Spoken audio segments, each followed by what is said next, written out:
خداوند کے زندہ پاک کلام میں سے خروج کی کتاب اس کا 33 باب۔ خداوند اسرائیلیوں کو کوہ سینا سے کوچ کا حکم دیتا ہے، اور خداوند نے موسیٰ سے کہا کہ ان لوگوں کو اپنے ساتھ لے کر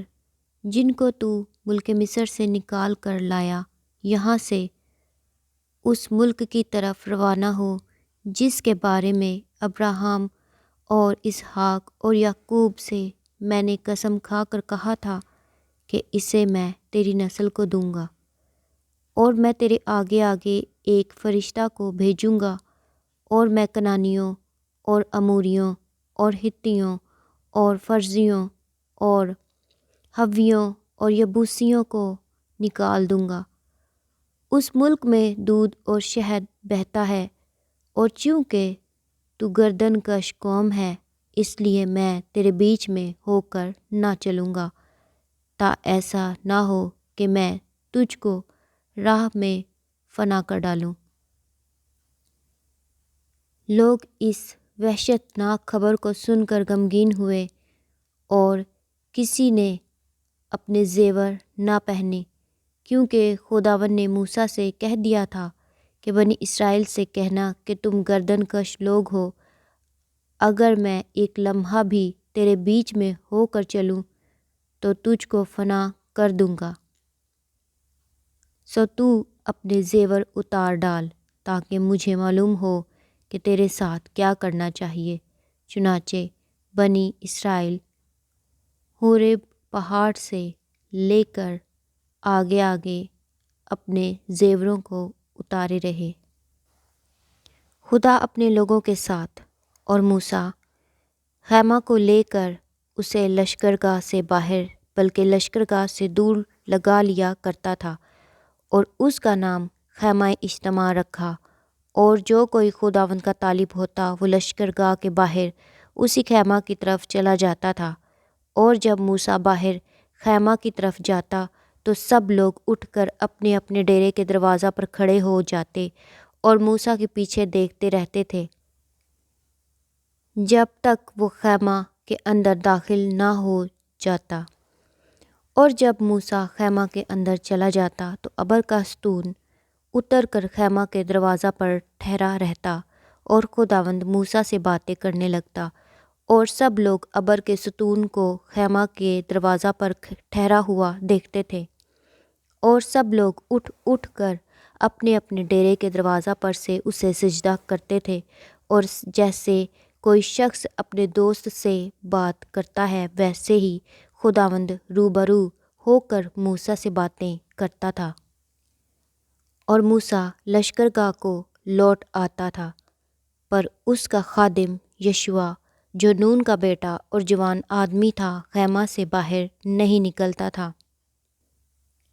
خداوند اپنے لوگوں کے ساتھ رہنے کا وعدہ کرتا ہے،